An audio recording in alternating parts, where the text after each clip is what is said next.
인류라는 종이 태어난 지 오래전 이미 셀 수 없이 많은 문명이 존재했을 가능성은 없을까요?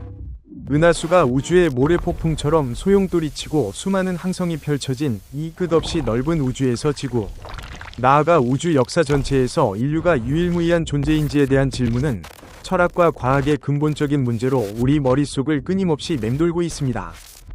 우리는 무지의 어둠에서 막 벗어난 종으로서 다소 정당화된 오만함을 가지고 복잡한 생명, 지성, 문명의 역사는 우리 영장류 조상이 두 발로 일어서고 불을 다루는 법을 깨우친 순간부터 시작되었다고 쉽게 생각하곤 합니다. 그러나 천체물리학, 지질학, 진화생물학, 심지어 정보의학 같은 분야를 깊이 파고들면 훨씬 더 장대하고 우리를 겸손하게 만드는 광경이 드러납니다.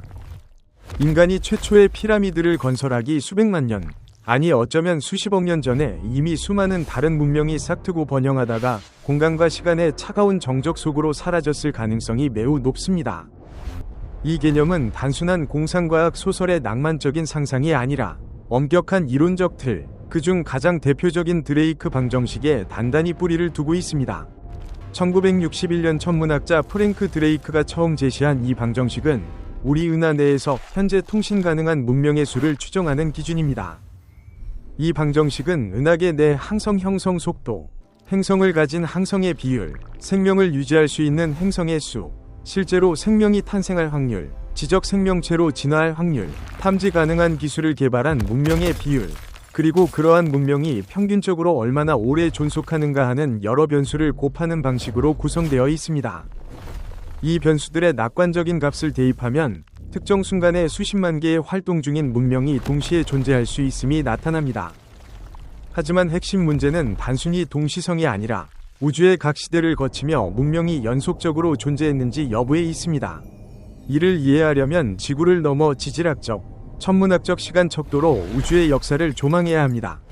현재 우주론의 표준 모델에 따르면 우리 우주의 나이는 약 138억 년입니다. 반면 우리 지구와 태양은 불과 46억 년밖에 되지 않습니다. 여기에는 지구에서 복잡한 생명이 형성될 수 있을 만큼 화학적 물리적 조건이 안정되기 전 약 90억 년이라는 엄청난 공백 기간이 존재합니다. 바로 이 시기가 인류 이전 생명체와 문명에게 절호의 기회를 제공한 시기입니다. 우주 초창기, 첫 번째 세대의 별들인 인구 III 항성은 대부분 거대한 수소와 헬륨 구체로 이루어져 짧고 격렬하게 타오르다 사라졌지만 이들은 우주적으로 매우 중요한 임무를 수행했습니다. 그것이 바로 항성 내 원소 합성입니다. 이 별들은 핵융합과 그에 따른 초신성 폭발을 통해 헬륨보다 무거운 모든 원소, 즉 탄소, 산소, 질소, 철, 규소, 그리고 천문학자들이 별의 먼지 또는 금종량이라고 부르는 다양한 금속 원소를 만들어냈습니다. 이 원소들은 이후 성간 물질로 흩뿌려져 지구와 같은 암석 행성이 형성될 수 있는 두 번째, 세 번째 세대 별들의 구성 요소가 되었습니다. 만약 우리 태양과 비슷한 항성계가 훨씬 더 일찍, 예를 들어 70억 년 전이나 80억 년 전에 형성되었다면 어떻게 되었을까요? 그 행성들은 생물학적 진화와 문명 진화를 위해 우리보다 2배에서 3배 이상 긴 시간을 가졌을 것입니다. 현재 우리 은하와 비슷한 금속 농도를 가졌던 약 70억 년 전, 태양과 비슷한 지형 주계열성 주위를 도는 행성을 상상해 봅시다. 그 세계의 문명은 진화를 위해 70억 년이라는 시간을 가졌을 것입니다. 문명의 발전이 지구 역사에서 보듯 완만한 지수 함수적 곡선을 그린다고 가정하면 조잡한 석기에서 전 세계적 네트워크로 발전하는데 수백만 년이 걸렸지만 최근 수백 년 만에 현대 기술이 폭발적으로 발전한 것처럼 50억 년 더 많은 경험을 가진 사회는 우리가 앞으로 수백 년 안에 도달할 수 있는 모든 기술적 지평을 훨씬 초월했을 것입니다. 이러한 시간적 격차는 고대 문명 또는 초문명이라는 개념을 불러옵니다. 그런 사회는 천체물리학자 니콜라이 카르다셰프가 제시한 유명한 카르다셰프 척도에서 매우 높은 단계에 도달했을 가능성이 있습니다. 카르다셰프 척도는 문명이 이용할 수 있는 에너지 규모에 따라 분류합니다. 타입 1은 모행성의 모든 에너지를 통제합니다. 현재 인류는 이 척도에서 약 0.72 정도에 머물러 있습니다. 타입 2는 항성 전체의 출력을 다이슨 구와 같은 거대 구조물을 통해 이용합니다. 타입 3은 은하 전체의 에너지를 활용합니다. 50억 년 이상 앞선 문명은 타입 3을 넘어 타입 4, 타입 5, 또는 우리의 상상을 초월하는 단계, 즉 시공간 조작, 0점 에너지 추출, 심지어 지역 우주 내 기본 물리 상수 조절까지 가능했을지도 모릅니다. 그러나 2025년 9월에 아카이브에 발표된 논문 아무리 무섭지 않은 우주, 평범함이 페르미 역설을 설명하는 방식이라는 제목의 연구를 포함한 최근 연구들은 이러한 초고도 문명이 이론적으로 가능하더라도 에너지 지속 가능성이나 미지의 과학적 한계 때문에 많은 문명이 카르다셰프 척도 타입 2를 넘지 못하고 정체기에 머무를 수 있다고 지적합니다. 이로 인해 은하를 아우르는 제국은 우리가 이전에 생각했던 것보다 훨씬 드물고 우리가 거대 구조물을 전혀 발견하지 못하는 현실과도 잘 맞아떨어집니다. 그렇다면 왜 우리는 그들의 흔적을 전혀 관측하지 못할까요? 이것이 바로 위대한 침묵, 즉 페르미 역설입니다. 이 이름은 물리학자 엘리코 페르미가 1951년 점심시간에 던진 유명한 질문 모두들 어디 있는 거지에서 유래했습니다.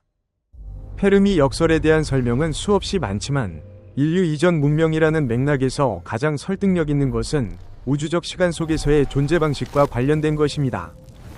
첫째, 시간적 창구가 매우 좁다는 점입니다. 어떤 문명이 아무리 고도로 발전했다 해도 그 수명은 영원하지 않을 수 있습니다. 핵전쟁, 통제불능의 기후변화, 생태적 파국 또는 고급 기술 사고로 자멸할 가능성이 있습니다. 만약 타입 2 문명의 평균 수명이 1만 년에 불과하고 그런 문명이 70억 년 동안 꾸준히 나타난다고 해도 두 문명이 통신 가능한 시기에 겹칠 확률은 극히 낮습니다. 간단한 밀도 계산만 봐도 알 수 있습니다. 10억 년에 한 번씩 신호를 보낼 수 있는 문명이 나타나고 그 문명이 100만 년 동안 지속된다고 가정하면 지난 80억 년 동안 8번 정도 그런 일이 있었을 수 있습니다. 하지만 사건 사이 간격이 수억 년에 달하기 때문에 우리가 무선 기술을 개발한 시점에는 모든 선행 문명은 이미 먼 옛날로 사라진 뒤일 것입니다.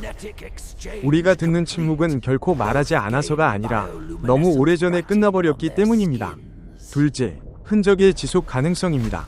정점에 오른 고도 문명은 다이슨구와 같은 항성 규모의 공학적 엄적을 남겼을 수 있습니다. 하지만 물질은 영원하지 않습니다. 우리 우주에서는 물리적 힘이 끊임없이 작용합니다. 별도 수명 주기가 있고 항성계는 블랙홀 통과나 은하 충돌 같은 거대한 사건으로 파괴됩니다. 30억 년 전에 지형 주계열성 주위에 건설된 다이슨구는 궤도 불안정으로 부서졌거나 주성이 백색 외성이나 중성자별로 변한 뒤 은하 중심 초대질량 블랙홀에 삼켜졌을 수 있습니다. 이 거대 구조물들은 수십억 년에 걸쳐 서서히 붕괴하며 결국 우주의 먼지로 돌아가 성간 물질 속에 녹아듭니다. 셋째, 통신 매체의 진화입니다. 우리는 좁은 대역의 전파 신호나 거대 구조물에서 나오는 적외선 페어를 찾고 있습니다. 하지만 50억 년의 역사를 가진 문명에게 전파는 우리가 지금 모스 부호를 보는 것처럼 원시적일 뿐입니다. 그들은 양자 통신, 중성미자 빔, 중력장 조작 같은 우리 장비로는 도저히 탐지할 수 없는 방식으로 옮겨갔을 가능성이 큽니다. 만약 그들이 메시지를 보내고 있다면 그것은 지역 물리 상수를 바꾸는 방식으로 암호화되어 있어 우리가 기술적으로 동등한 수준에 도달해야만 해독 가능한 형태일 수도 있습니다. 넷째, 우주 환경의 변화입니다. 현재 지구는 천문학적으로 비교적 평온한 시기에 있습니다. 우리가 있는 은하계 거주 가능 구역은 항성 밀도가 너무 높지도 너무 외곽지도 않은 적당한 위치입니다. 하지만 먼 옛날 우리 은하는 훨씬 혼란스러웠습니다. 감마선 폭발을 생각해봅시다. 이것은 우주에서 가장 강력한 에너지 현상으로 초대질량 별의 붕괴나 중성자별 합병으로 발생합니다. 시뮬레이션에 따르면 첫 번째 세대 별들이 끊임없이 폭발하던 초기 은하에서는 감마선 폭발 빈도가 지금보다 훨씬 높았습니다. 강력한 감마선 폭발은 행성 대기를 완전히 벗겨내고 지표를 살균하며 수억 년 진화한 복잡한 생명을 단번에 없애버릴 수 있습니다. 30억 년 전에 이웃 행성에서 인류 이전 문명이 일어났더라도 영구적 구조물을 짓기 전에 감마선 폭발로 소멸했을 가능성이 있습니다. 또한 지구의 지질 기록은 과거에 생각했던 것보다 대멸종이 훨씬 자주 일어났음을 보여줍니다. 지자기 역전, 눈덩이 지구 사태, 거대한 화산 활동 등은 행성 규모의 대필터로 작용했을 수 있습니다. 이러한 체는 항성 간 항행 능력을 얻기 전 초기 문명을 걸러냈을 가능성이 높습니다. 특히 2024년 7월 지구과학자 로버트 스턴과 타라스 게리아가 지오사이언스 프론티어스에 발표한 연구는 드레이크 방정식의 지적 생명 발생 확률을 극적으로 낮췄습니다. 그들은 충분한 대륙과 해양을 가진 행성의 비율을 0.0002에서 0.01로 5억 년 이상 판구조 운동을 유지하는 행성 비율을 0.17 미만으로 추정해 최종 지적 생명 발생 확률을 0.003%에서 0.2% 수준으로 떨어뜨렸습니다. 이 연구는 판구조 운동이 산맥과 화산을 통해 진화를 촉진하고 해양이 단세포에서 다세포 생물로의 전환을 돕고 대륙이 기술 도약을 가능하게 한다는 점을 강조합니다. 이러한 극단적 희소성은 은하의 통신 가능 문명수를 크게 줄여 페르미 역설의 상당 부분을 설명하며 인류 이전의 많은 세계는 이러한 지구 물리학적 필수 조건 없이 기본 생명 단계에서 멈춰 있었을 가능성을 시사합니다. 가장 매혹적인 가설 중 하나는 인공지능의 등장으로 인한 자멸입니다.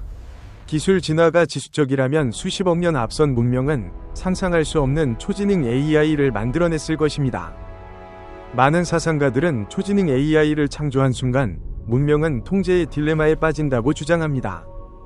만약 AI가 단일 목적에 최적화되어 있다면 유기적 창조주를 신경 쓰지 않고 모든 물질과 에너지를 그 목적에 동원할 수 있습니다. 수십억 년 동안 AI 실험을 해온 오래된 우주에서는 많은 문명이 공통의 운명, 즉 행성을 생명 없는 초대형 컴퓨터로 재구성하거나 완전한 디지털 초월로 수렴했을 수 있습니다.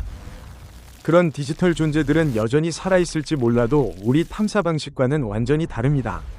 그들은 거주 가능 행성이 필요 없고 전파를 내보내지도 않으며 항성계를 계산망으로 바꾸고 폐열을 이용해 미시적 규모로 정보를 주고받아 우리의 망원경에는 전혀 나타나지 않을 것입니다. 2024년 액타 아스트로노티카 논문은 급격한 인공 초지능의 출현이야말로 위대한 침묵을 만드는 대필터라고 주장합니다. 문명은 보통 초지능이 등장한 뒤 200년도 안 되어 행성 규모의 지성을 끝내며 다행성 안정성을 잃고 SETI 탐색에 아무것도 남기지 않는다는 것입니다. 만약 대필터가 우리 앞에 있다면, 즉 인공 초지능이나 생태적 파괴 같은 것이 기다리고 있다면 앞서간 모든 문명은 그 벽에 부딪혀 사라졌을 것입니다. 우리가 보는 부재는 고독이 아니라 다가오는 운명의 불길한 전조일 수 있습니다. 우리는 지구의 화석과 지질 기록을 더욱 세밀히 조사해야 합니다. 이미 고대의 퇴적층에서 테크노 시그니처를 찾는 실험적 연구가 진행되고 있습니다. 고도 문명은 원자로에서 나온 방사성 동위원소 급증이나 마이크로칩 제조에 쓰인 희귀 금속 화합물의 비정상적 축적 같은 부자연스러운 화학적 흔적을 남겼을 수 있습니다. 그러나 플루토늄 241의 반감기는 약 14,000년에 불과해 30억 년이 지나면 지질작용으로 수십억 번 재활용되며 거의 탐지 불가능해집니다. 다만 안정 동위원소나 대규모 대기 변화는 남을 수 있습니다. 과도한 에너지 사용은 치명적인 온실 효과를 일으켜 탄소 동위원소 비율을 왜곡시켰을 수 있습니다.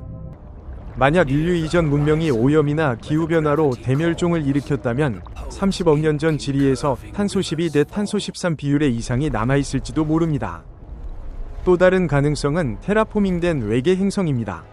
수십억 년 존속한 초문명은 자신의 항성계 내 수십에서 수백 개 천체를 행성공학으로 개조했을 수 있습니다.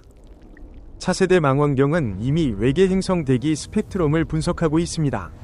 최근 연구에서는 멸종한 문명의 흔적은 살아있는 생명의 지표와 크게 다르며 붕괴 후에도 영구히 남는 비정상적인 대기 조성이나 궤도 이상으로 나타날 수 있다고 결론 짓고 있습니다. 결국 우리는 동시대의 비슷한 문명을 찾는 데서 벗어나 수십억 년 전 우주를 밝혔던 지성의 디지털 화석과 침식된 잔재를 찾는 우주 고생물학, 천문고고학으로 패러다임을 전환해야 할 것입니다. 2025년 10월 유니버스 투데이가 다룬 고독구역 이론은 관측 가능한 우주 내 10의 24승계의 지구형 행성에 대한 확장된 드레이크 방정식을 통해 복잡한 생명이 정확히 하나만 존재할 확률이 복수 또는 0보다 높은 통계적 영역을 계산했으며 희귀 지구 가설 하에서 인류의 고독 확률을 약 29.1%로 추정했습니다. 이 시간적 확률론은 인류 이전 문명의 희소성을 더욱 부각시키며 우주는 풍요가 아니라 고립을 선호하는 곳이고 고대 문명은 순간적인 예외에 불과할 수 있음을 보여줍니다.